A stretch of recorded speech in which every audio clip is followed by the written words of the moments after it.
हे दोस्तों, अगर आप चैनल पे नए हैं तो स्टोरी के पिछले एपिसोड ज़रूर पढ़ लें, चैनल को सब्सक्राइब कर लें। बस अब और कुछ नहीं। तुम्हारा मुझे बातों में उलझाना हो गया हो तो चुपचाप से मुंह खोलो। अभिमन्यु उससे घूरता है और दलिया का एक चम्मच उसकी तरफ बढ़ाते हुए बोलता है। रीत तुरंत अपनी नजरें इधर उधर कर लेती है, जैसे उसकी कोई चोरी पकड़ी गई हो। अभिमन्यु उसे दलिया खिलाते हुए बोलता है, वैसे तुम्हें क्या लगा मुझे समझ नहीं आएगा कि तुम्हें अचानक से माँ और बाकी सब की याद क्यों आई? तुम्हें लगा तुम मुझे बातों में उलझा दोगी और दलिया खाने से बच जाओगी। रीत कुछ नहीं बोलती, वो बस गुस्से में मुंह बनाकर खा रही थी, जिसे देख अभिमन्यु मुस्कुरा रहा था। तभी वहाँ तेजस और अभय आते हैं। दोनों रीत से मिलते हैं। अभय उसके सर पर हाथ रखकर प्यार से बोलता है, अब कैसी तबीयत है तुम्हारी? रीत मुस्कुराकर बोलती है, अब मैं ठीक हूँ अभय भाई। बाकी सभी लोग भी रीत से मिलने आते हैं। सबसे मिलकर उसे बहुत अच्छा लगता है। अभिमन्यु उसे मेडिसिन देता है और कुछ देर में मेडिसिन की वजह से वो सो जाती है। अभिमन्यु डॉक्टर से उसके डिस्चार्ज के लिए पूछता है तो डॉक्टर रीत को 2 दिन और हॉस्पिटल में रखने को बोलती है। इसी तरह 2 दिन बीत जाते हैं। अभिमन्यु पूरे टाइम रीत के साथ हॉस्पिटल में ही रहता है। वो रीत का बहुत अच्छे से ख्याल रखता है। डॉक्टर रीत को डिस्चार्ज कर देती है और अभिमन्यु को सख्त हिदायत देते हुए बोलती है, आप ये ध्यान रखिएगा कि मिसेस रजावत ज्यादा चले फिरे ना और अपने हाथ को ज्यादा ना हिलाएं, क्योंकि अभी इनके जख्म पूरी तरह से भरे नहीं हैं। अभी मैं इन्हें डिस्चार्ज नहीं करती, लेकिन इनकी जिद की वजह से मैं इन्हें डिस्चार्ज कर रही हूँ। लेकिन अब ये आपकी रिस्पॉन्सिबिलिटी है मिस्टर रजावत कि ये अपना अच्छे से ख्याल रखें। इतना बोलकर डॉक्टर वहाँ से चली जाती है। अभिमन्यु रीत के पास आता है। रीत ने हॉस्पिटल की ड्रेस चेंज करके सिंपल सा पिंक कलर का कुर्ता और प्लाजो पहना था और उस पर मैचिंग दुपट्टा लिया हुआ था। रूही ने उसके लंबे बालों की लूज चोटी बनाई थी, जिससे कुछ बाल निकलकर उसके चेहरे पर आ रहे थे। उसकी एक हाथ में बैंडेज लगा हुआ था, जो सपोर्टर की मदद से टिका था। वो घर जाने के लिए बिल्कुल तैयार बैठी थी। अभिमन्यु उसकी तरफ देखकर बोलता है, सुना तुमने डॉक्टर ने क्या बोला? कोई उछल कूद नहीं, घर पर तुम्हें सिर्फ रेस्ट करना है, समझी?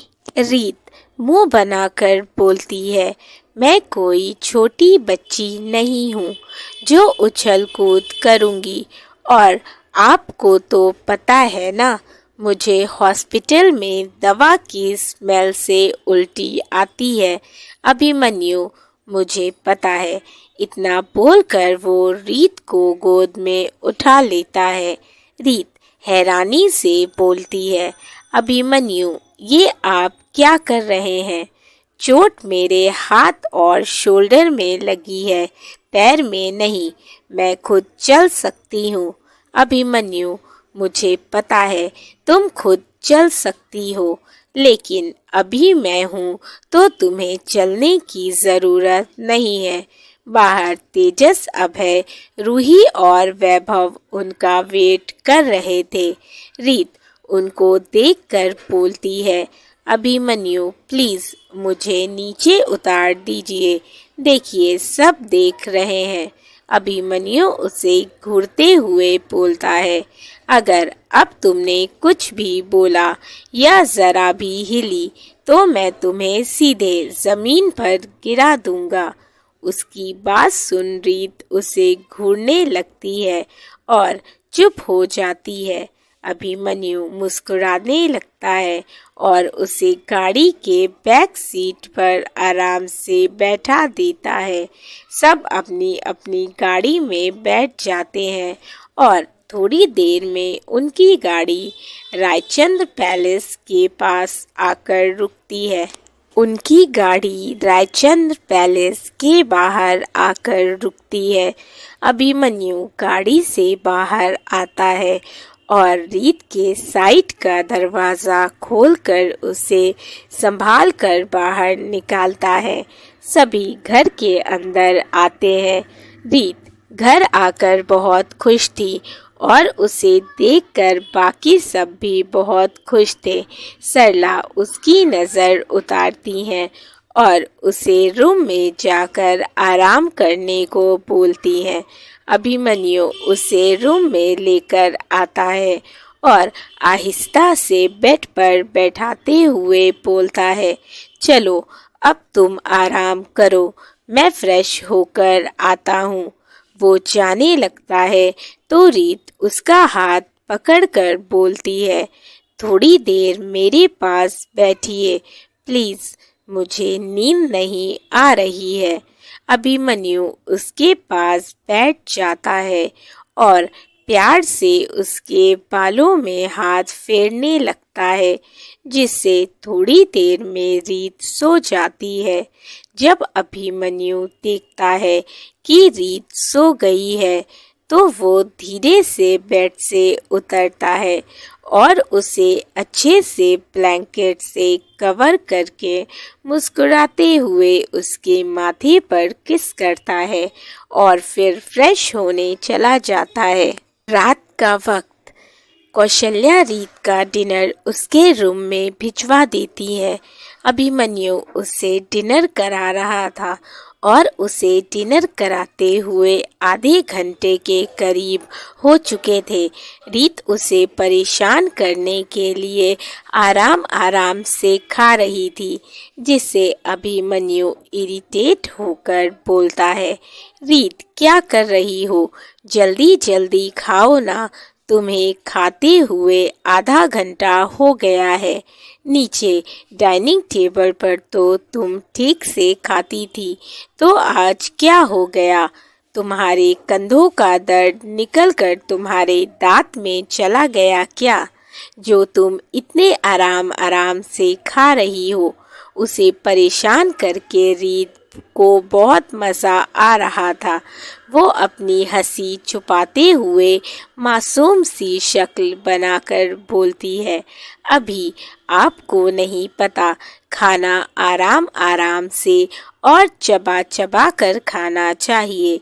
उसकी बात सुन अभिमन्यु हैरानी से उसे देखने लगता है, लेकिन अगले ही पल वो अपनी आईब्रो रेस करते हुए बोलता है, क्या ये बात तुम्हें अभी याद आई है कि खाना आराम आराम से और चबा चबा कर खाना चाहिए? रीत, हाँ तो जब जागो तब सवेरा, आपको नहीं पता? अभिमन्यु उसकी कमर में हाथ डाल एकदम से उसे अपने करीब कर लेता है और उसके कान में धीरे से बोलता है, क्या मेरे फेस पर बुद्धू लिखा है? अभिमन्यु के इतना करीब आने से रीत की सांसें ही अटक जाती हैं। उसकी आवाज़ ही नहीं निकल रही थी। वो ना में अपनी गर्दन हिला देती है। अभिमन्यु, तो तुम मुझे बुद्धू बनाने की कोशिश क्यों कर रही हो? रीत कुछ नहीं बोलती। अभिमन्यु उससे दूर होकर एक निवाला उसके मुंह में डालते हुए बोलता है, वैसे मुझे लगता है बीवी तुम भूल गई हो कि तुम्हारा हाथ एक दिन ठीक भी होना है। अभिमन्यु उसे तिरछी मुस्कान देता है, जिसे देखकर रीत का खाना उसके हलक में ही अटक जाता है और वो जोर जोर से खांसने लगती है। अभिमन्यु मुस्कुराते हुए जल्दी से उसे पानी पिलाता है। रीत घूर कर उसे देखती है और ठीक से खाने लगती है। अभिमन्यु उसे देख मुस्कुरा रहा था। वो रीत को खाना खिलाता है, फिर उसे मेडिसिन देते हुए बोलता है, गुड गर्ल, ऐसे ही रहा करो। अपने इस छोटू से दिमाग को ज्यादा मत दौड़ाया करो, समझी बीवी? चलो अब सो जाओ, रात काफी हो गई है। वो आहिस्ते से रीत को लिटा देता है और उसके पास बैठकर उसके बालों में हाथ फिराने लगता है। थोड़ी देर में वो सो जाती है। अभिमन्यु प्यार से उसके माथे पर किस करता है और वहीं काउच पर अपना लैपटॉप लेकर बैठ जाता है अपने ऑफिस का काम करने। अगली सुबह मेडिसिन की वजह से रीत की नींद देर से खुलती है। वो टाइम देखती है तो सुबह के 9 बज रहे थे। रीत एकदम से हड़बड़ा जाती है और बेड से उतरने लगती है, जिससे उसके हाथ और कंधे में तेज दर्द होता है और वो अपना हाथ पकड़कर वापस बेड पर बैठ जाती है। अभिमन्यु रूम में आता है तो उसे इस तरह बैठा देख भागकर उसके पास आता है और उससे पूछता है, क्या हुआ रीत, तुम ऐसे क्यों बैठी हो? तुम्हारे हाथ में दर्द हो रहा है क्या? रीत हाँ में अपनी गर्दन हिला देती है। अभिमन्यु, रीत, तुमने इसे मूव किया ना?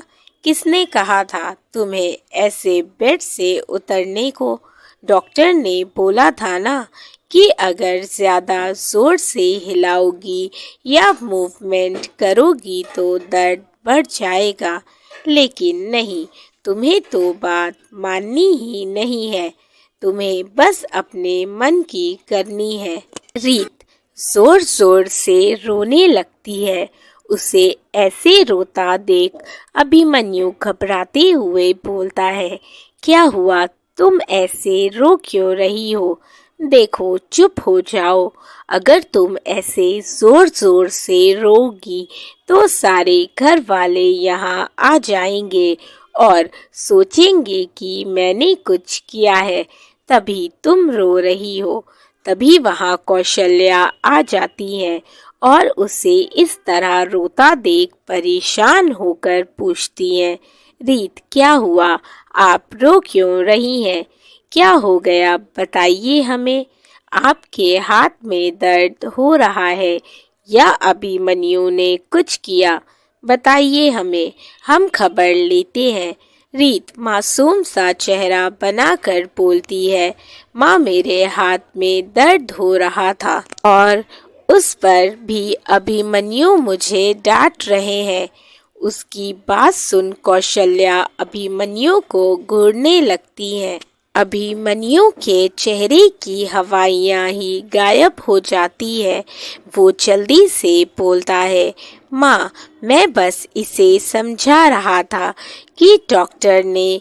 वो आगे बोलता उससे पहले कौशल्या उसे डांटते हुए बोलती है, चुप रहिए अभिमन्यु, आप झूठ मत बोलिए। जरूर आपने रीत पर गुस्सा किया होगा, तभी वो रो रही है। अभिमन्यु, लेकिन माँ, मैं सच बोल रहा हूँ, मैं तो बस समझा रहा था। कौशल्या, तो क्या रीत झूठ बोल रही है? जाइए, आप यहाँ से निकलिए, कमरे से बाहर जाइए। अभिमन्यु मुंह लटकाकर रूम से बाहर आ जाता है और खुद से कहता है, मैं तो बस उसे समझा रहा था। हाँ, थोड़ा डांटा था, लेकिन इतना भी नहीं कि वो ऐसे दहाड़े मार कर रोए। सही कहते हैं लोग, भलाई का तो जमाना ही नहीं रहा। वो नीचे हॉल में आ जाता है। अभिमन्यु नीचे आ जाता है जहाँ सभी बैठे हुए थे। तेजस और अभय दोनों एक किनारे खड़े होकर फोटो को देखकर मुंह दबाकर हंस रहे थे। वो फोटो अभिमन्यु की थी जब कौशल्या उसे डांट रही थी और उसके चेहरे की हवाइयाँ उड़ी हुई थी। अभिमन्यु उनके पास आता है और घूरते हुए बोलता है, तुम दोनों इतनी बत्तीसी क्यों दिखा रहे हो और तेरे हाथ में क्या है? वो अभय को घूरते हुए बोलता है। तेजस अनजान बनते हुए, नहीं तो हम कहाँ बत्तीसी दिखा रहे हैं। अभिमन्यु अभय के हाथ से फोन छीन कर देखता है तो उसकी आंखें हैरानी से बड़ी हो जाती हैं। वो सब समझ जाता है कि रीत जानबूझकर ऐसे रो रही थी ताकि माँ मुझे डांटे और ये दोनों मेरी ऐसी फोटो ले सके। तो ये सारी तेजस और अभय के दिमाग की खपत थी। अभिमन्यु नीचे आ जाता है जहाँ सभी बैठे हुए थे। तेजस और अभय दोनों एक किनारे खड़े होकर एक फोटो को देखकर मुंह दबाकर हंस रहे थे। वो फोटो अभिमन्यु की थी जब कौशल्या उसे डांट रही थी और उसके चेहरे की हवाइयाँ उड़ी हुई थी। अभिमन्यु उसके पास आता है और घूरते हुए बोलता है, तुम दोनों इतनी बत्तीसी क्यों दिखा रहे हो और तेरे हाथ में ये क्या है? वो अभय को घूरते हुए बोलता है। तेजस अनजान बनते हुए, नहीं तो हम कहाँ बत्तीसी दिखा रहे हैं। अभिमन्यु अभय के हाथ से फोन छीन कर देखता है तो उसकी आंखें हैरानी से बड़ी हो जाती हैं। वो समझ जाता है कि रीत जानबूझकर ऐसे रो रही थी ताकि माँ मुझे डांटे और ये दोनों मेरी ऐसी फोटो ले सके। तो ये सारी तेजस और अभय के दिमाग की खपत थी। अभिमन्यु देखता है तो दोनों वहां से 9-2-11 हो चुके थे। अभिमन्यु भागकर तेजस के रूम में आता है और पीछे से दोनों को पकड़ते हुए बोलता है, सालों तुम दोनों मेरी भोली भाली बीवी को ये ऊट पटांग हरकतें सिखा रहे हो। तेजस अपने आप को छुड़ाते हुए बोलता है, भाई मैंने कुछ नहीं किया, ये सब इस अभय का प्लान था। अभिमन्यु अभय को घूरने लगता है। अभय बेचारा हकलाते हुए बोलता है, नहीं नहीं मैंने कुछ नहीं किया, ये टिल्लू झूठ बोल रहा है, ये सारा प्लान इसी का था। मैंने तो बस तेरी ये अच्छी वाली फोटो ली है। वो अपनी बत्तीसी दिखाते हुए बोलता है, ही तेजस, वैसे अभय सच में तूने अभिमन्यु की कितनी अच्छी फोटो ली है। देख तेरे चेहरे पर कैसे 12 बज रहे हैं। वो अभिमन्यु की तरफ देखकर बोलता है और दोनों हंसने लगते हैं। अभिमन्यु हैरानी से अपनी आंखें बड़ी करते हुए बोलता है, सालों एक तो मुझे माँ से डांट पड़वाई और अब मेरी ही फोटो देखकर दोनों मेरा ही मजाक उड़ा रहे हो। अब तुम दोनों को मुझसे कोई नहीं बचा सकता। वो अपना कोट उतार कर अपने शर्ट की स्लीव्स फोल्ड करते हुए बोलता है। अभय और तेजस दोनों एक दूसरे को देखते हैं और साथ में चिल्लाते हैं, भागो। दोनों भागकर डोर की तरफ आते उससे पहले अभिमन्यु आकर उनके सामने खड़ा हो जाता है और दोनों को पकड़कर उन पर घुसे बरसाने लगता है। तीनों छोटे बच्चे की तरह एक दूसरे को मार रहे थे। तीनों ने मिलकर पूरे रूम का सत्यानाश कर दिया था। कौशल्या ये देखकर गुस्से से उन पर चिल्लाते हुए बोलती हैं, रुक जाइए, आप लोग ये क्या हाल बना रखा है रूम का, और ये कैसे लड़ाई कर रहे थे। आप लोग इतने बड़े हो गए हैं लेकिन बच्चों की तरह लड़ रहे हैं। वो तीनों चुपचाप से सर झुकाए खड़े थे। कौशल्या आगे बोलती हैं, और अभिमन्यु आप, हमें लगा आप सबसे समझदार हैं, लेकिन नहीं, आप भी इनके साथ बच्चे बन गए। तेजस, आपने बिगाड़ दिया है इन दोनों को। तेजस बेचारा जो मुंह लटकाए खड़ा था, उनकी बात सुन हैरानी से बोलता है, मॉम, मैंने क्या किया। कौशल्या, चुप रहिए आप और रूम साफ कीजिए अपना। तभी वहाँ मीठी आती है और उन तीनों को इस तरह खड़ा देख मुंह दबाकर हंसने लगती है। तीनों उसे घूरने लगते हैं। मीठी तुरंत अपनी हंसी रोककर जल्दी से बोलती है, बड़ी माँ, मैं साफ कर देती हूँ तेजस भाई का रूम। कौशल्या, नहीं मीठी, आप ये साफ नहीं करेंगी। रूम गंदा इन्होंने किया है तो साफ भी ये तीनों ही करेंगे। साफ कीजिए जल्दी। वो तीनों को घूरते हुए बोलती हैं और मीठी को अपने साथ लेकर किचन में चली जाती हैं। तीनों एक दूसरे को देखते हैं, फिर मुंह लटकाकर अपने काम में लग जाते हैं। इसी तरह कुछ हफ्ते बीत जाते हैं। सभी खुश थे क्योंकि रीत अब तक काफी ठीक हो गई थी। सभी मिलकर उनका बहुत अच्छे से ख्याल रख रहे थे, खासकर अभिमन्यु। अभिमन्यु हर पल रीत के पास रहता, उसके साथ रहता, उसकी हर छोटी बड़ी चीजों का ध्यान रखता। रीत भी अभिमन्यु के इस रूप से काफी खुश थी। सुबह वो नहाकर आती है। अब उसका हाथ काफी ठीक हो गया था। उसके शोल्डर से बैंडेज भी निकल गई थी। बस डॉक्टर ने उसे अपने हाथों को ज्यादा मूव करने से मना किया था। रीत नहाकर आती है। आज उसने लाइट पिंक कलर की ऑर्गेन्जा साड़ी पहनी हुई थी, जिसमें वो किसी खिले हुए गुलाब की तरह लग रही थी।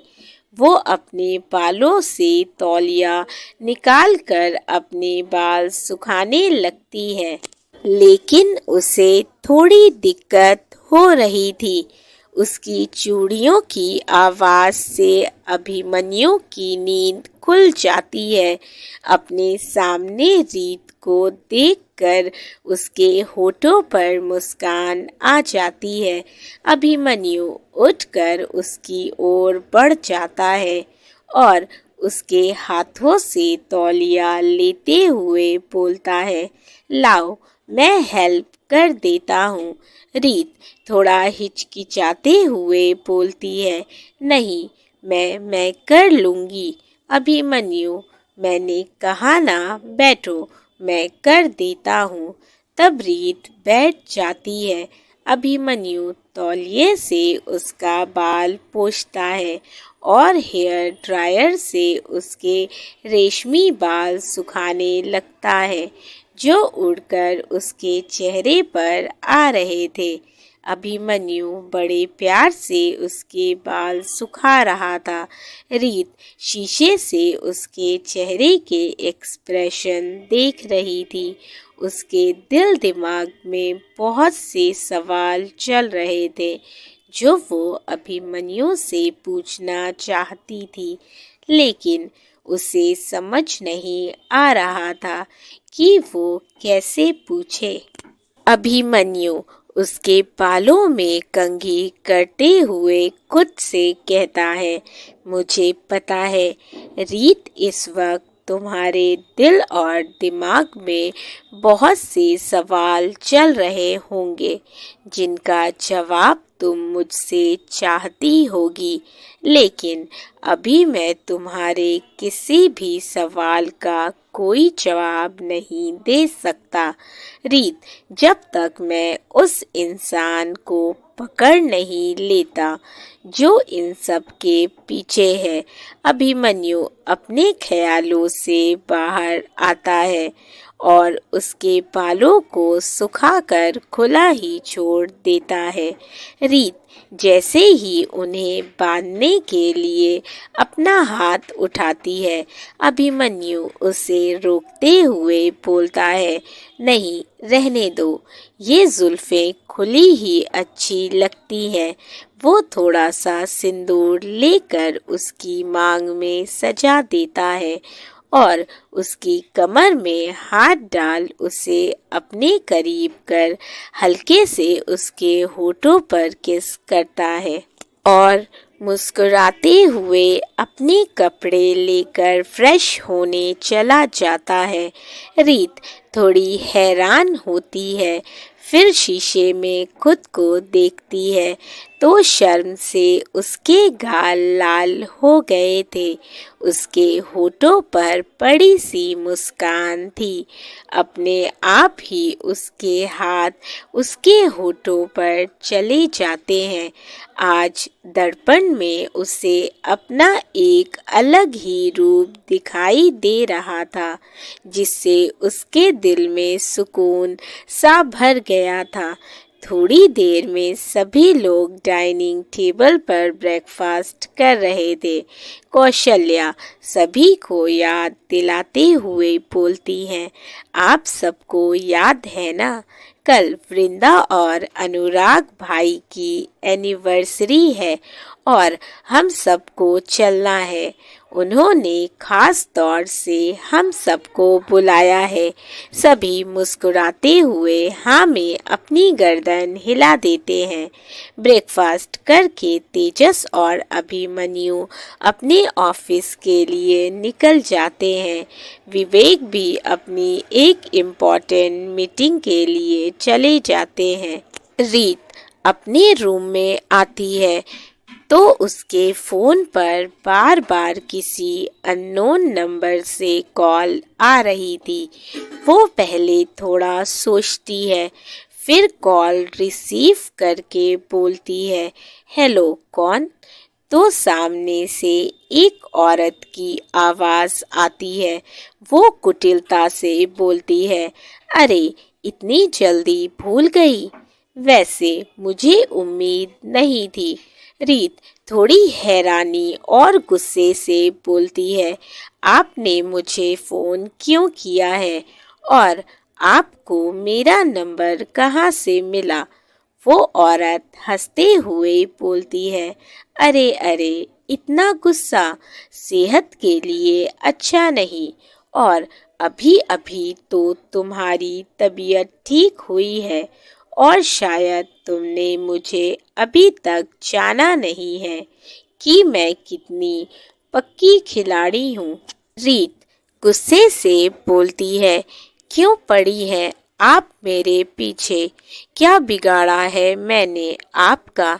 क्यों आप मुझे अभिमन्यु की जिंदगी से निकालना चाहती हैं?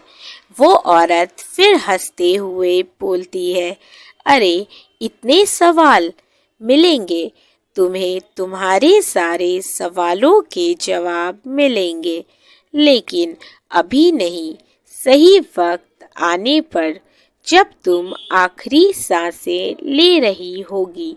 इतना बोलकर वो जोर जोर से हंसने लगती है। फिर हंसते हुए आगे बोलती है, फिलहाल कल की पार्टी की तैयारियां करो, कल मिलते हैं। इतना बोलकर वो कॉल कट कर देती है। रीत हैरानी से फोन को देखती है और बोलती है, मैं आखिरी सांस ले रही होंगी। मतलब क्या था इनका? आखिर कहना क्या चाहती थी ये, और मेरे पीछे क्यों पड़ी है? क्या दुश्मनी है इनकी मुझसे और अभिमन्यु से, जो ये नहीं चाहती कि हम कभी एक हों? कहीं ये फिर से तो कुछ गड़बड़? नहीं नहीं, इस बार नहीं। इस बार मैं उन्हें अपनी जिंदगी में जहर नहीं घोलने दूंगी। मुझे गोली लगने की वजह से ही सही, लेकिन मुझे मेरे अभी वापस मिले हैं, उनका प्यार मिला है, और इस बार मैं उन्हें खुद से दूर नहीं जाने दूंगी, हरगिज नहीं। रात में रीत अपने रूम में बैल्कनी में लगे झूले पर बैठी थी, किसी सोच में गुम थी। तभी अभिमन्यु रूम में आता है। उसे रीत कहीं नजर नहीं आती तो वो समझ जाता है कि रीत बैल्कनी में होगी। अभिमन्यु बैल्कनी में आकर उसके बगल में बैठ जाता है। वो रीत के माथे को छूकर देखता है। रीत थोड़ी हैरानी से बोलती है, अभी आप कब आए और आप क्या देख रहे हैं? अभिमन्यु, मैं अभी आया हूँ और मैं देख रहा हूँ कि तुम्हारी तबीयत तो ठीक है, तुम्हें फीवर तो नहीं है? रीत, नहीं, मुझे फीवर नहीं है, मैं बिल्कुल ठीक हूँ। अभिमन्यु, अगर तुम्हारी तबीयत ठीक है तो तुम यहाँ अकेले क्यों बैठी हो? और माँ ने बताया कि तुमने डिनर भी नहीं किया। रीत, कुछ हुआ है क्या? कोई बात है या किसी ने तुमसे कुछ कहा? अगर कोई बात है तो बताओ मुझे। रीत उसे देखते हुए अपने मन में बोलती है, क्या मुझे अभिमन्यु को सब बता देना चाहिए? हाँ, मुझे इन्हें उस औरत के बारे में बता देना चाहिए, लेकिन अगर मेरे बताने से अभिमन्यु ने गुस्से में कोई गलत कदम उठा लिया तो? नहीं नहीं, मैं अभी को कुछ नहीं बताऊंगी। अभिमन्यु उसे हिलाते हुए बोलता है, रीत, बताओ मुझे, तुम इतनी परेशान क्यों हो? सब ठीक है ना? रीत, नहीं, अभी कुछ नहीं हुआ है, सब ठीक है, और मैं कहाँ परेशान हूँ, वो तो बस मेरे सिर में थोड़ा दर्द हो रहा था, इसीलिए यहाँ बैठ गई, लेकिन अब मैं बिल्कुल ठीक हूँ। अभिमन्यु, पक्का सब ठीक है? कहीं तुम मुझसे कुछ छुपा तो नहीं रही हो ना? रीत, नहीं तो मैं आपसे क्या छुपाऊंगी? अभिमन्यु उसे अपने करीब करके बोलता है, क्या सच में तुम मुझसे कुछ नहीं छुपा रही हो रीत? रीत घबराते हुए बोलती है, नहीं, अभी मैं आपसे क्या छुपाऊंगी? ऐसी कोई बात नहीं है जो मैं आपसे छुपाऊं। अभिमन्यु उसकी आंखों में देख रहा था। रीत अपनी नजरें चुराते हुए बोलती है, आपको भूख लगी होगी ना? आप जल्दी से फ्रेश हो जाइए, मैं खाना लगाती हूँ। वो जल्दी से वहाँ से नीचे चली जाती है। अभिमन्यु खुद से बोलता है, कुछ तो बात ज़रूर है जो तुम मुझसे छुपा रही हो, क्योंकि तुम्हारी आंखें वो बता रही हैं जो तुम्हारी जुबान नहीं बताना चाहती। थोड़ी देर में दोनों डिनर करते हैं और सोने चले जाते हैं। अगले दिन अभिमन्यु तैयार होकर ड्रेसिंग टेबल के सामने खड़ा जल्द से अपने बाल सेट कर रहा था। उसने ब्लैक कलर का 3 पीस सूट पहना हुआ था, हाथ में सिल्वर चेन रिस्ट वॉच और पैरों में ब्लैक चमचमाते शूज। उस पर से उसकी काली गहरी आंखें और उसके चेहरे का तेज जो लोगों के दिल की धड़कनों को रोकने के लिए काफी था। तभी रीत रूम में आती है। उसने बहुत ही खूबसूरत ब्लैक और गेंजा साड़ी पहनी हुई थी, जिसमें उसकी पतली कमर और गोरा रंग और निखर कर आ रहा था। कानों में डायमंड ईयरिंग, चेहरे पर लाइट मेकअप, होठों पर सुर्ख लाल लिपस्टिक, हाथों में चूड़ा, मांग में सजा सिंदूर, गले में अभिमन्यु के नाम का मंगलसूत्र। उसने अपने बालों को हल्का कर्ल कर पीछे की तरफ खुला छोड़ा था। रीत बेहद ही खूबसूरत लग रही थी। अगर एक बार कोई उसे देख ले तो नजरें हटाना ही भूल जाए, और यही हाल कुछ अभिमन्यु का भी था। वो रीत को देखकर उस पर से नजरें हटाना ही भूल गया था। रीत चलकर उसके पास आती है और उसके सामने हाथ हिलाते हुए बोलती है, अभी कहाँ खोए हुए हैं आप? मैं कब से आपसे कुछ बोल रही हूँ, लेकिन आप सुन ही नहीं रहे हैं। अभिमन्यु अपने सेंस में आते हुए बोलता है, हाँ सॉरी, वो मैं, बोलो क्या हुआ? रीत एक बहुत ही खूबसूरत डायमंड ब्रूच उसके आगे करते हुए बोलती है, ये माँ ने दिया है आपके लिए, इसको अपने कोट में लगा लीजिए। अभिमन्यु ब्रूच देखता है, फिर उसे लेकर अपने कोट में लगाने लगता है, लेकिन वो उसे ठीक से लगा नहीं रहा था। ये देखकर रीत को हंसी आ जाती है और वो मुंह दबाकर हंसने लगती है। अभिमन्यु उसकी कमर में हाथ डाल झटके से अपने करीब खींच लेता है और अपनी आईब्रो रेस करते हुए बोलता है, तुम्हें इतनी हंसी क्यों आ रही है?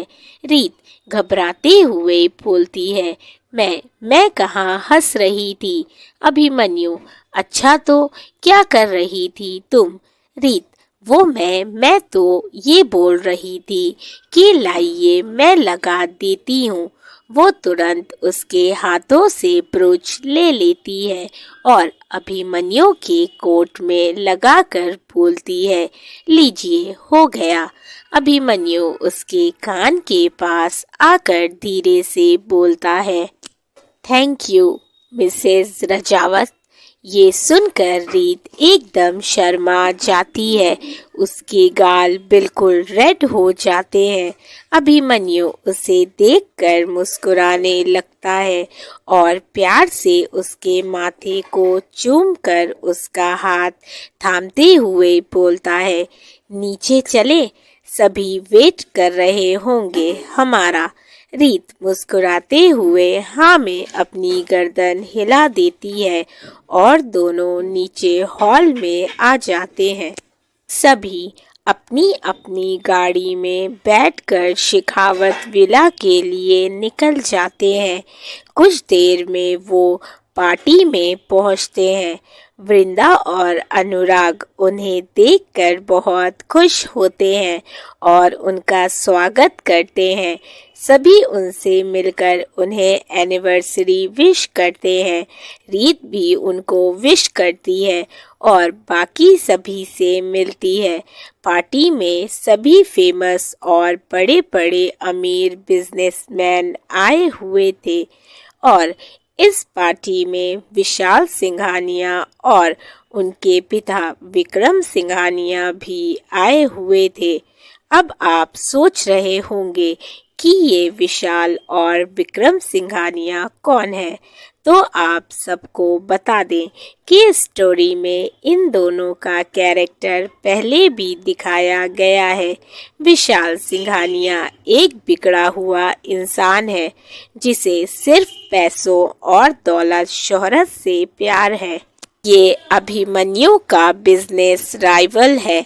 विशाल अपने फायदे के लिए अभिमन्यु और तेजस से एक डील साइन करने उनके ऑफिस आया था, लेकिन अभिमन्यु ने उसके साथ डील करने से मना कर दिया और विशाल की बेइज्जती करके उसे अपने ऑफिस से निकाल देता है।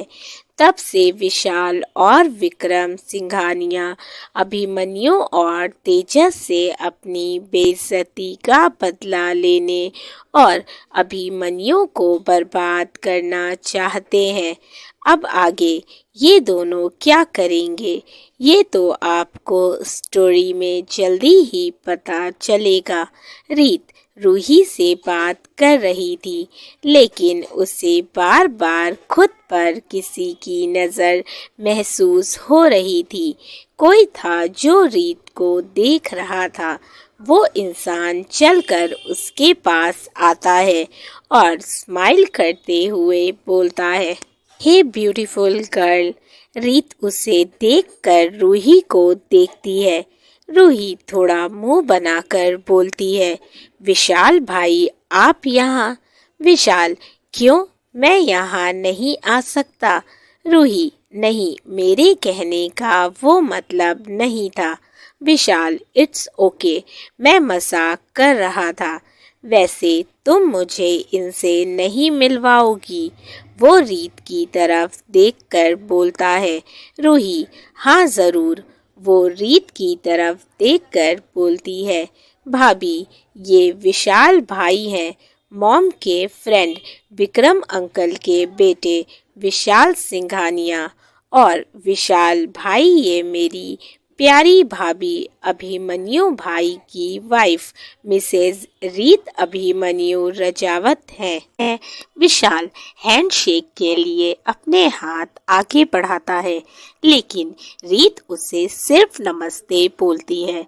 विशाल टेढ़ी स्माइल कर देता है और रीत को ऊपर से नीचे तक देखकर अपनी गर्दन पर हाथ फिराते हुए बोलता है, कमाल है। उसकी बात सुन रीत थोड़े गुस्से में बोलती है, एक्सक्यूज मी, क्या कहा आपने? विशाल हंसते हुए बोलता है, डेकोरेशन। डेकोरेशन कमाल है। रूही अपनी कॉल अटेंड करने के लिए वहां से चली जाती है। रीत विशाल की नज़रों से बहुत असहज हो रही थी। वो भी एक्सक्यूज मी बोल वहां से चली जाती है। विशाल अपनी गंदी नजरों से उसे जाते हुए देख रहा था। वो अपने बालों में हाथ फेरते हुए बोलता है, आए हाय, तुझ जैसी सुंदर लड़की तो मैंने आज तक नहीं देखी। जाने मन, तूने तो मेरा दिल ही ले लिया। कहाँ छुप कर बैठी थी अब तक, लेकिन कोई बात नहीं, अब तू मुझे मिल गई है तो बहुत जल्द तुझे उस अभिमन्यु से छीन कर अपना बना लूँगा। इतना बोलकर वह हंसने लगता है और अपने हाथ में ली हुई ड्रिंक को एक सांस में पी जाता है। रीत वहाँ से दूसरी जगह आ जाती है। तभी उसके फ़ोन पर किसी अननोन नंबर से मैसेज आता है, जिसे देखकर उसके चेहरे के एक्सप्रेशन चेंज हो जाते हैं। वो मैसेज पढ़ती है तो उसमें उसे शेखावत विला के पीछे वाले गार्डन में आने को कहा था। रीत बिना किसी को कुछ बोले उस जगह पर जाती है। वहाँ पर काफी अंधेरा था। एक छोटी सी लाइट जल रही थी, जिसकी हल्की हल्की रोशनी उस पूरी जगह में फैली हुई थी। रीत दूर तक नजर दौड़ाती है, लेकिन उसे कोई नजर नहीं आता। वहाँ बिल्कुल सन्नाटा था। वो थोड़े गुस्से से बोलती है, कहाँ छुपी हैं आप, सामने आइए। और कल आप क्या बोल रही थी कि मैं आखिरी सांसें ले रही होंगी, ये आपका क्या मतलब था? क्यों कर रही हैं आप ये सब? क्यों पड़ी हैं हमारे पीछे? पेड़ के पीछे खड़ी एक औरत जो हंस रही थी, वो हंसते हुए सामने आती है। अंधेरे में सिर्फ उसकी परछाई दिख रही थी। वो चलकर रीत के पास आती है। उसने अपने चेहरे पर एक मास्क लगा रखा था, जिसे देख रीत फिर गुस्से से बोलती है, ये मुखौटा क्यों लगा रखा है आपने? किससे छुपा रही हैं आप अपनी पहचान? क्योंकि मैं अच्छे से जानती हूँ कि आप कौन हैं। वो औरत, अरे मैं तो तुम्हें सरप्राइज दे रही थी। चलो कोई बात नहीं, तुमने तो मेरा सरप्राइज खराब कर दिया। अब इस मास्क का क्या काम? इतना बोलकर वो अपने चेहरे पर से मास्क निकाल देती है। वो औरत और कोई नहीं बल्कि मृणाली थी, मिस्टर रितेश रजावत की दूसरी पत्नी मृणाली रजावत। रीत, बंद कीजिए अपना ये ड्रामा और मुझे मेरे सवालों का जवाब दीजिए। क्यों कर रही हैं आप ये सब? क्या दुश्मनी है आपकी मुझसे और अभिमन्यु से? मृणाली, ये सब मैं क्यों कर रही हूँ, इसका जवाब तो तुम्हें अभी नहीं मिलेगा। लेकिन हाँ, ये सब करके मुझे क्या मिल रहा है, ये मैं ज़रूर बता सकती हूँ। तुम्हें जानना चाहती हो कि मुझे क्या मिल रहा है ये सब करके? तो सुनो, मुझे सुकून मिल रहा है, खुशी मिल रही है। इतना बोलकर वो हंसने लगती है। उनकी बात सुन रीत को काफी ज्यादा गुस्सा आता है। वो मृणाली की आंखों में देखकर बोलती है, मैं कुछ नहीं बोल रही। इसका ये मतलब नहीं कि आप कुछ भी करेंगी। मुझे पता है उस दिन रूही की पार्टी में अभिमन्यु पर गोली आपने ही चलवाई थी। मृणाली, मानना पड़ेगा, काफी तेज दिमाग है तुम्हारा। बिल्कुल सही कहा तुमने, मैंने ही चलवाई थी वो गोली। लेकिन बदकिस्मती देखो, वो भी बच गया और तुम भी बच गई। रीत, आपने मुझे मारने की कोशिश की, मुझे मेरे अभी से दूर कर दिया, लेकिन मैंने कुछ नहीं किया। आपको छोड़ दिया, माफ किया, किसी से कुछ नहीं कहा। लेकिन अब आपने जो किया है उसके लिए मैं आपको हरगिज नहीं छोड़ने वाली।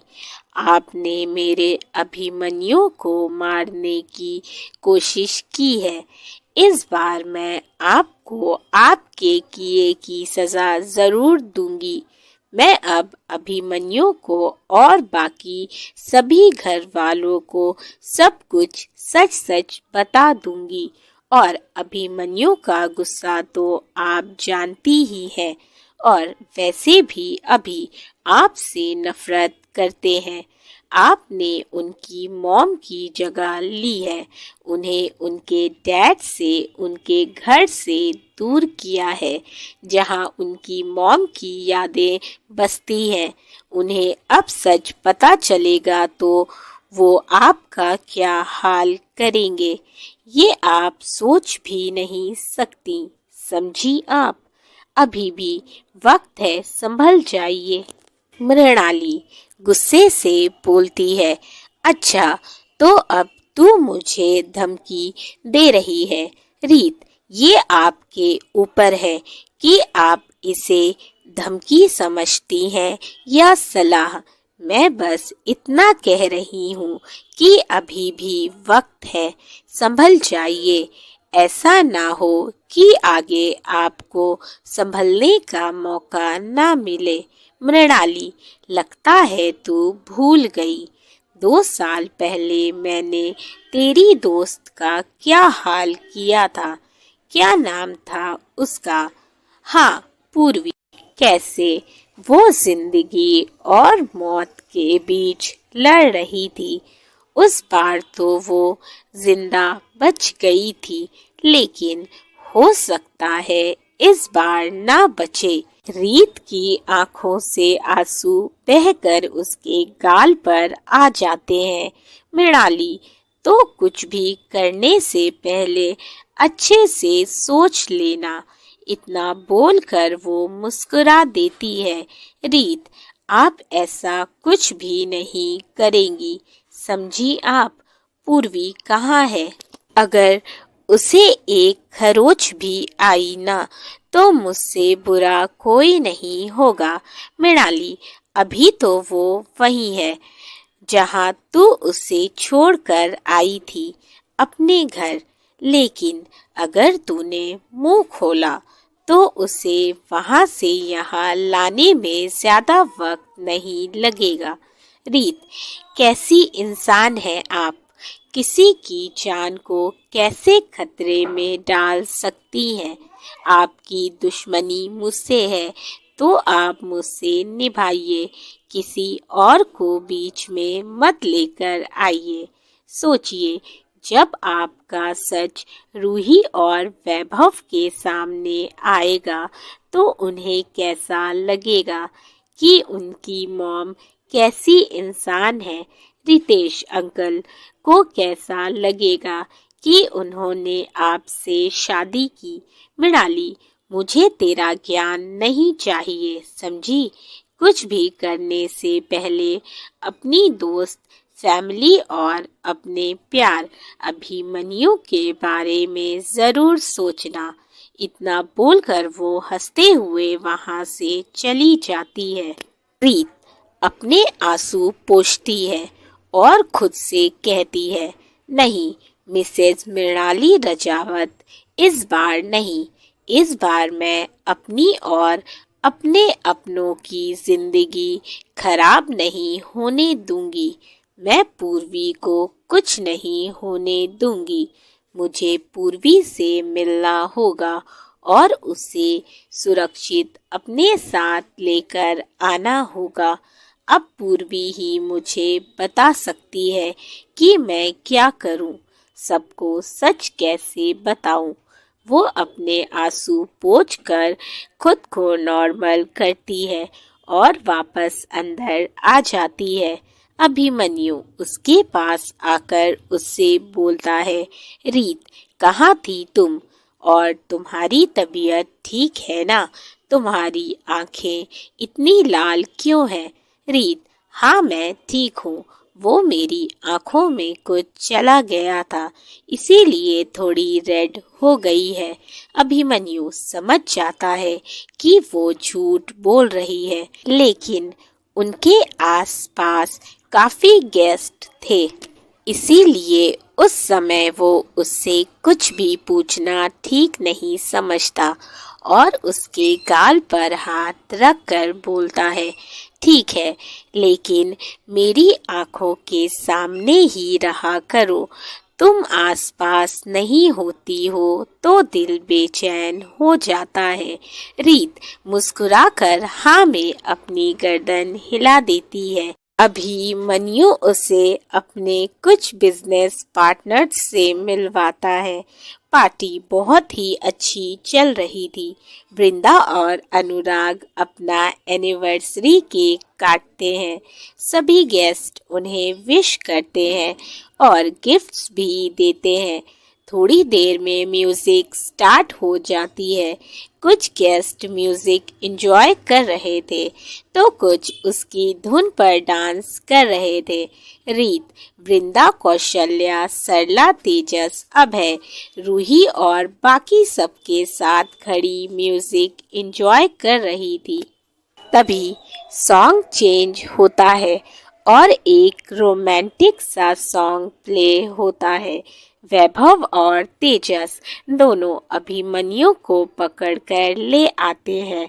अभिमन्यु कुछ समझ पाता उससे पहले अभय स्टेज पर उनके और रीत के कपल डांस की अनाउंसमेंट कर देता है। रीत और अभिमन्यु हैरानी से एक दूसरे को देखते हैं, फिर बाकी सभी को। तेजस, अभय और वैभव तीनों मुस्कुरा रहे थे। अभिमन्यु उन्हें घूरने लगता है तो तीनों अपनी बत्ती सी दिखा देते हैं। कौशल्या, जाइए आप दोनों, हम सबको आपका डांस देखना है। रीत, नहीं माँ, मुझसे नहीं होगा। वृंदा, अरे हमें नहीं पता, हमें तो बस आप दोनों का डांस देखना है, जाइए। रूही रीत को हल्के से धक्का दे देती है, जिससे रीत अभिमन्यु से जा टकराती है। अभिमन्यु उसे देखकर मुस्कुरा देता है और उसका हाथ थामकर स्टेज की तरफ बढ़ जाता है। दोनों स्टेज पर आते हैं। रीत बहुत घबराई हुई थी। अभिमन्यु उसकी कमर पर हाथ रख अपने करीब करता है और उसका हाथ पकड़कर बोलता है, रीत घबराओ मत, मैं हूँ तुम्हारे साथ। मेरी आंखों में देखो और सब कुछ भूल जाओ। यहाँ हमारे अलावा और कोई नहीं है, सिर्फ हम दोनों हैं। उसकी बात सुन रीत उसकी आंखों में देखने लगती है और उसकी काली गहरी आंखों में खो सी जाती है। अभिमन्यु हल्का सा मुस्कुराता है और सॉन्ग स्टार्ट हो जाता है। 4 लाइन जो इस गाने की शुरुआत उन दोनों के दिल के हाल को बयां कर रहा था।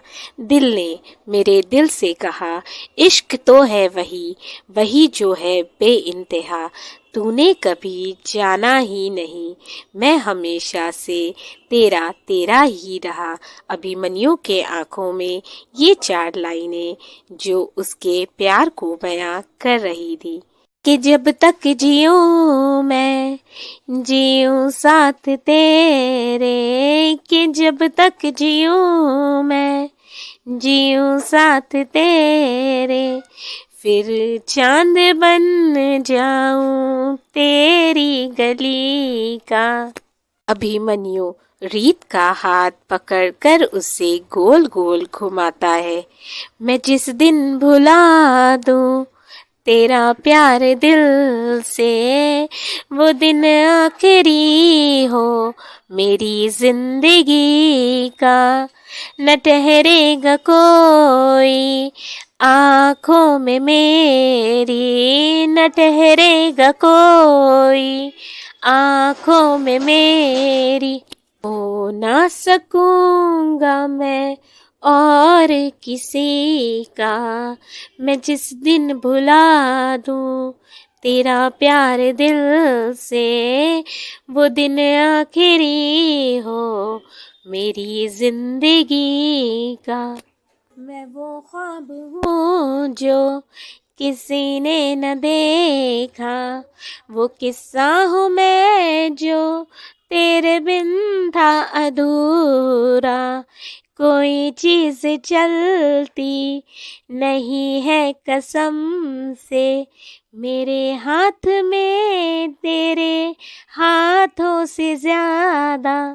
मेरे रात दिन भी लिखे नाम तेरे, मेरे रात दिन भी लिखे नाम तेरे। जरा हाल देखो दीवानगी का। रीत अभिमन्यु की आंखों में देखते हुए उसके चारों तरफ घूमती है। मिला तो मुझे तू मगर देर से क्यों, हमेशा मुझे ये शिकायत रहेगी। लगा ले गले से मुझे बिन बताए, उम्र भर तुझे ये इजाजत रहेगी। मुझे अब कोई गम रुला ना सकेगा कि तू है बहाना मेरी इस हंसी का। मैं जिस दिन भुला दूं तेरा प्यार दिल से, वो दिन आखिरी हो मेरी जिंदगी का। सॉन्ग खत्म होता है। दोनों एक दूसरे की आंखों में खोए हुए थे। तालियों की आवाज से दोनों का ध्यान टूटता है और दोनों तुरंत स्टेज से नीचे आ जाते हैं। सॉन्ग खत्म हो जाता है। रीत और अभिमन्यु दोनों एक दूसरे की आंखों में खोए हुए थे। तालियों की आवाज से दोनों का ध्यान टूटता है। दोनों जल्दी से स्टेज से नीचे आ जाते हैं। कौशल्या, आप दोनों ने तो बहुत ही अच्छा डांस किया। रीत मुस्कुरा देती है। बाकी सब भी उन दोनों की खूब तारीफ करते हैं। अभिमन्यु अपनी कॉल अटेंड करने चला जाता है।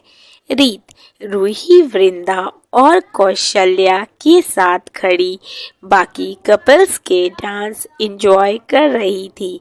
तभी एक वेटर जो ट्रे में ड्रिंक लेकर जा रहा था, अचानक से उसका पैर स्लिप होता है और उसके हाथ से जूस का ग्लास रीत की साड़ी पर गिर जाता है।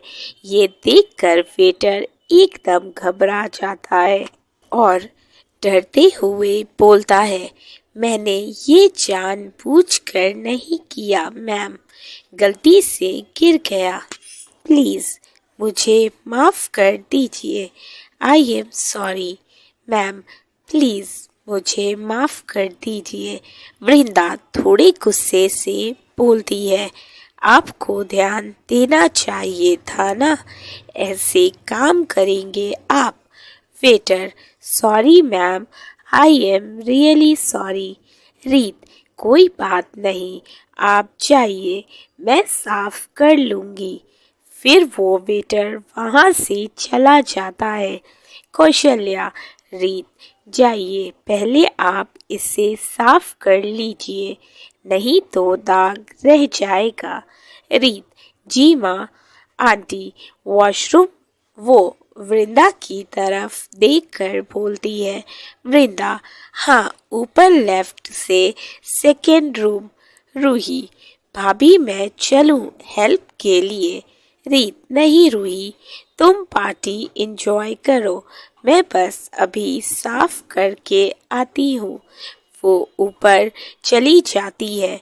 उसे याद ही नहीं रहता कि वृंदा ने उसे लेफ्ट साइड का रूम बोला था।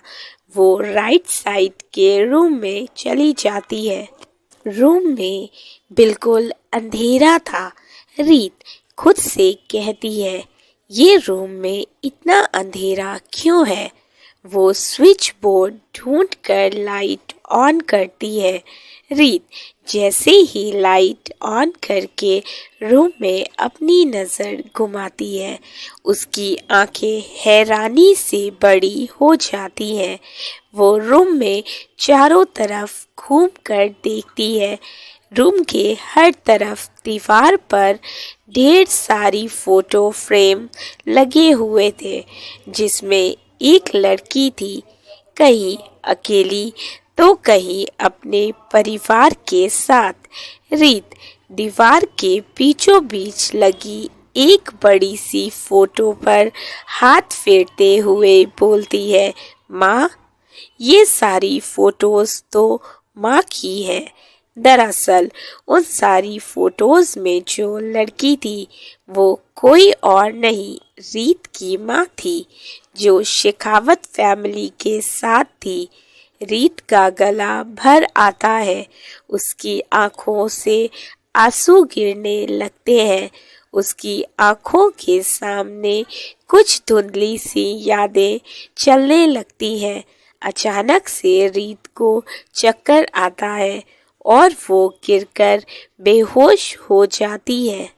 रीत के इस तरह से अचानक गिरने से उसका सर पास में रखे टेबल से टकरा जाता है, जिससे उसके माथे पर चोट लग जाती है और खून निकलने लगता है।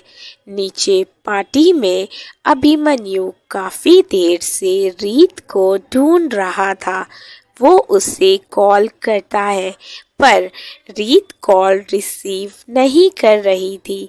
अभिमन्यु परेशान हो जाता है। उसका मन बेचैन होने लगता है। वो रूही से रीत के बारे में पूछता है।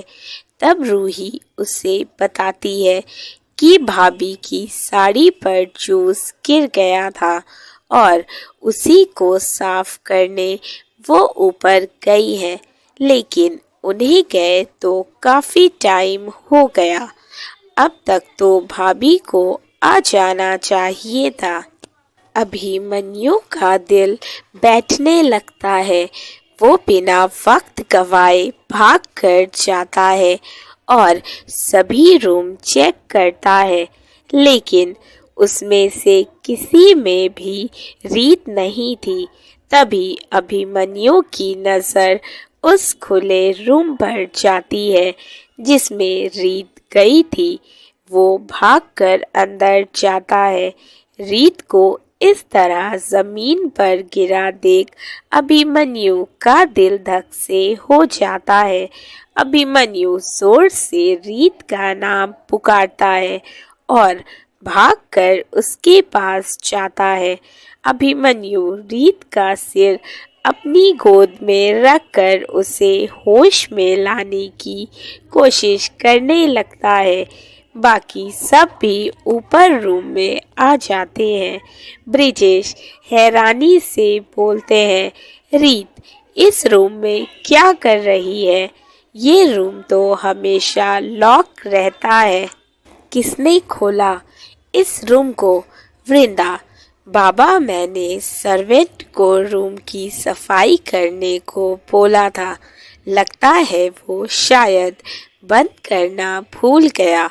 अभिमन्यु, रीत के सर पर चोट लगी है।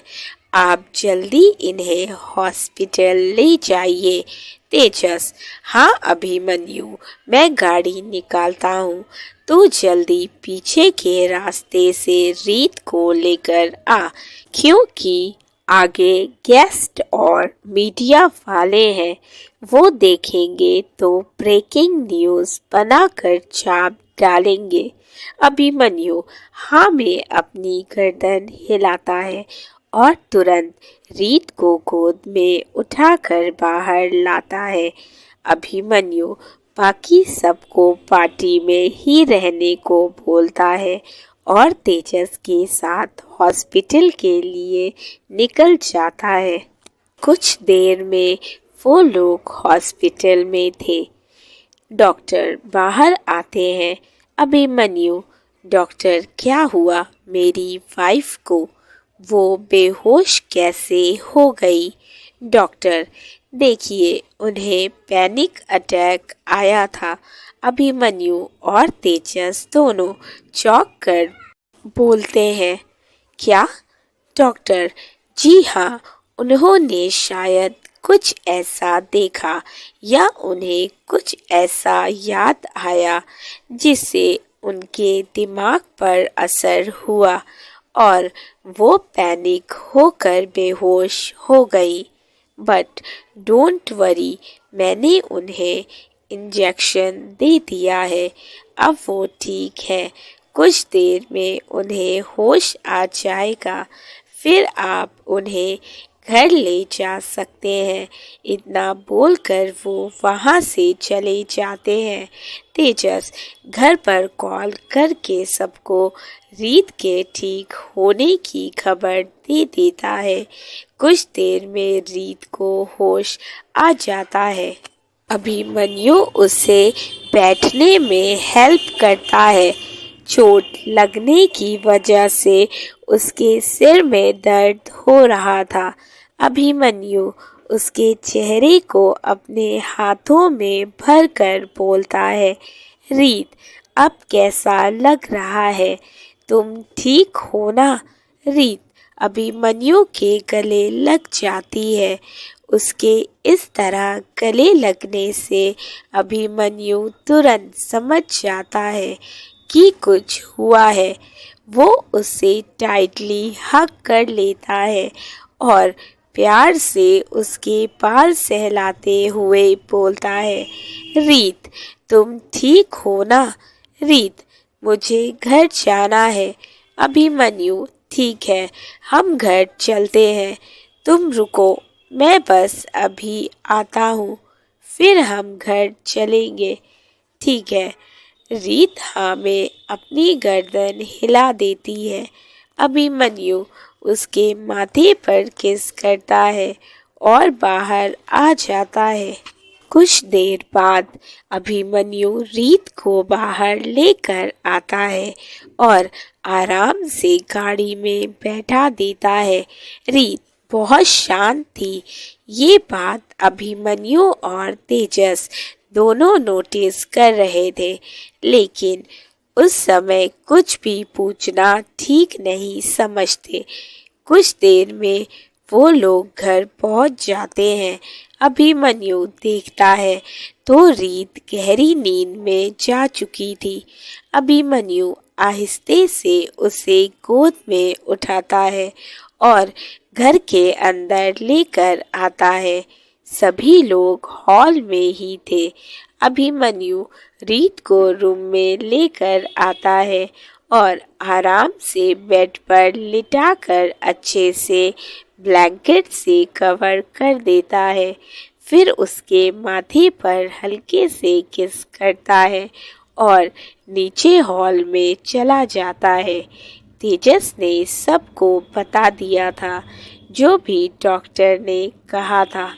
अगले दिन रीत उठती है तो देखती है अभिमन्यु रूम में नहीं था। वो धीरे से उठकर बैठती है। अब उसे बेहतर फील हो रहा था। उसके मन में बहुत सारे सवाल थे जिनके जवाब उसे चाहिए थे। कुछ देर में वो फ्रेश होकर नीचे हॉल में आती है। सभी ब्रेकफास्ट के लिए डाइनिंग टेबल पर बैठे थे।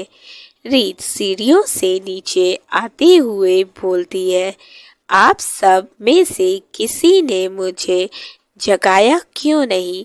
अभिमन्यु तुरंत उसके पास जाता है और उसका हाथ पकड़कर उसे नीचे लाते हुए बोलता है, तुम नीचे क्यों आई? तुम्हारे सर में चोट लगी है, तुम्हें रूम में आराम करना चाहिए। रीत मासूम सा चेहरा बनाकर बोलती है, माँ देखिए, अभिमन्यु मुझे फिर से डांट रहे हैं। उसकी बात सुन सभी हंसने लगते हैं। अभिमन्यु, अरे मैं तो तुम्हें समझा रहा था कि तुम्हें रूम में आराम करना चाहिए। कौशल्या मुस्कुराते हुए बोलती है, इस बार तो हम अभिमन्यु का साथ देंगे। आपको रूम में ही रेस्ट करना चाहिए था। रीत, नहीं माँ, अब मैं ठीक हूँ। सरला, रीत कल आपने ऐसा क्या देखा था जो आपकी तबीयत खराब हो गई और आप बेहोश हो गई? रीत, दादी कल मैंने उस रूम में अपनी माँ की तस्वीरें देखी थी। उनकी फोटो देखकर मुझे मेरे बचपन की बातें, उनके साथ बिताए पल याद आ गए। फिर अचानक से मुझे चक्कर आया और पता नहीं कब मैं गिरकर बेहोश हो गई। कौशल्या, रीत आपको कोई गलत फहमी हुई होगी। वो रूम तो वैशाली का था और वो सारी फोटोज भी उन्हीं की थी। रीत, नहीं माँ, मुझे कोई गलत फहमी नहीं हुई थी। मैं सच कह रही हूँ, वो मेरी माँ की तस्वीरें थी। सभी एक दूसरे को देखने लगते हैं। रीत थोड़ा उदास होकर बोलती है, आप सबको मेरी बात पर यकीन नहीं है। कौशल्या, नहीं रीत, ऐसी बात नहीं है। तेजस, रीत क्या तुम्हारे पास तुम्हारी माँ की कोई फोटो है? तेजस की बात सुन रीत को कुछ याद आता है और वो तुरंत बोलती है, हाँ हाँ, मेरे पास माँ और पापा की फोटो है मेरे लॉकेट में। अभिमन्यु, आपको याद है एक बार मैंने आपको सिल्वर कलर की एक छोटी सी हार्ट शेप लॉकेट दिखाई थी? अभिमन्यु, हाँ मुझे याद है, और तुमने बताया था कि वो लॉकेट तुम्हारे पापा ने तुम्हें दी थी और वो बचपन से तुम्हारे पास है। रीत, हाँ, उसमें माँ पापा की फोटो लगी थी। वो अपने गले पर हाथ रख कर बोलती है, उस लॉकेट की चेन टूट गई थी, इसीलिए मैंने उसे उतार कर ड्रॉर में रख दिया था। मैं अभी लेकर आती हूँ। वो तुरंत रूम से अपनी लॉकेट लेकर आती है और उसे खोलकर सबको दिखाते हुए बोलती है, ये देखिए मेरी माँ की फोटो है, मेरी माँ मेघना।